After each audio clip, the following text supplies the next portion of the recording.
Welcome back. In this tutorial, we're going to look at text entities and how you can link media or recordings to become voiceovers for text within your game.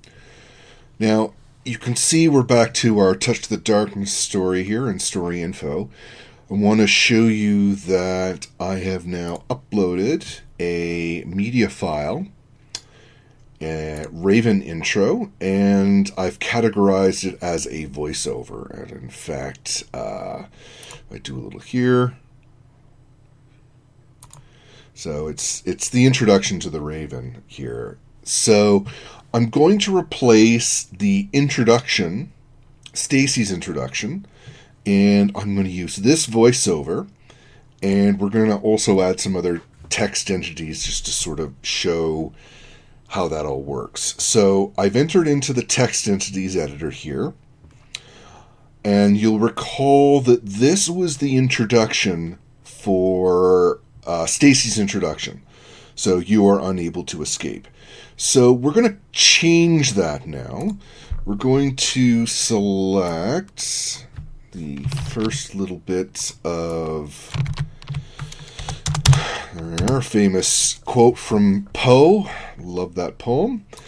And I'm going to link up this text with some media. So the voiceover that we selected earlier. So I'm going to link that. And then I'm going to select something else and go back. And you can see now that I've associated with this particular text this audio file. And I can, just like before, play it on down there. So whenever we encounter this text, we should hear this voiceover. And you can pretty much attach any degree of text to that. Any kind of, usually for descriptions or messages and clues. We'll show you that sort of in a little bit. What's great about the text entities here, so you can see all of the text within your game. You can do a search for, if you're looking for one particular term, let's see, Queen. So maybe you want to make her the Duchess of Darkness or something like that. I don't know.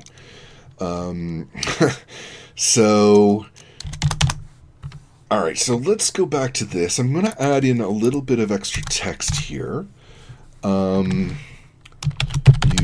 meet the princess who warns you about the darkness. She is coming to get you, Stacy. Run. Very, very ominous and a good start for a story. It didn't save.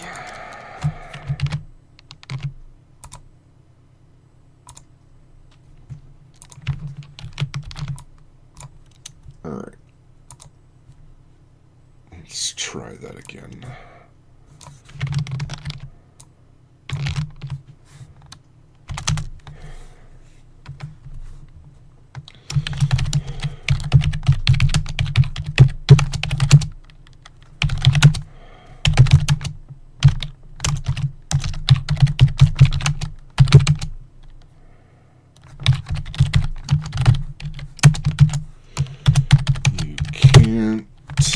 Let it get you, Stacy.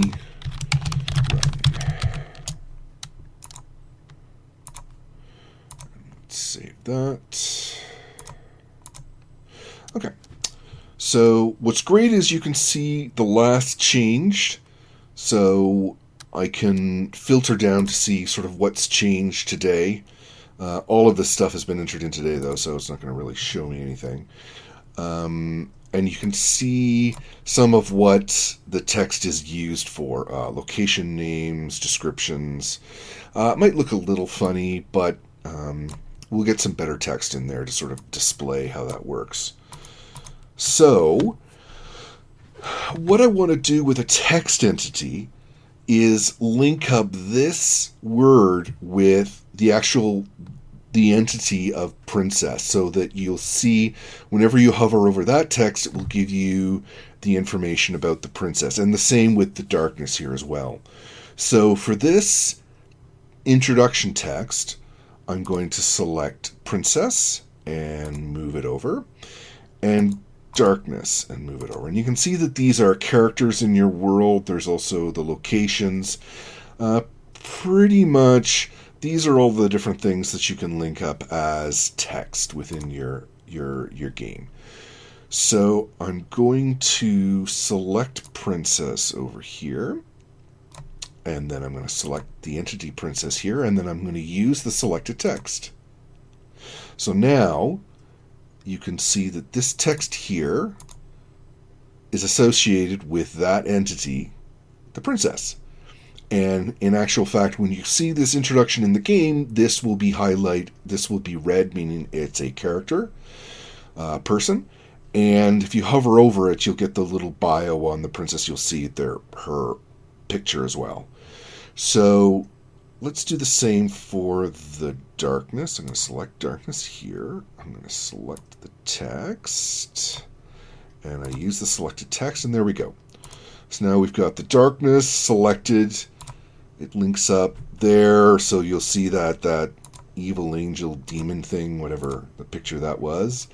And this is kind of an interesting start for our game. And we've also got the intro text that's going to play as well. So just looking overall at the text entities that are in here, you'll see there are a whole bunch of filters.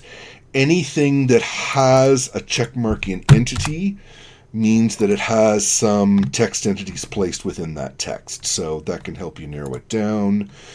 Clues or messages tend to be the most... they have the most text usually with them, and that makes for a very good thing for which you could place text entities.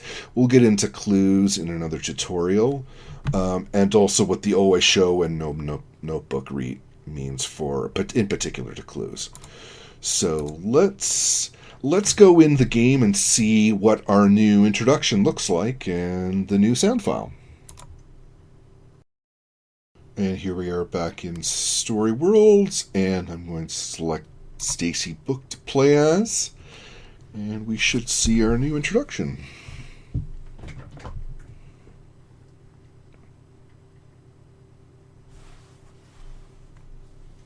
Okay, so there's our introduction. The sound file didn't play, but we'll hook that up. But you can see how I've now created text entities that link to those concepts. In fact, I can click on that and I get a little bit more information about, I would see her description there and so forth, and the darkness as well. So it's a great way to sort of link a whole bunch of concepts together in your game. Okay, that does it for this tutorial, and next we'll get into map making and actually getting into some really cool nesting of maps together to make very complicated worlds. So, see you then. Thanks for watching.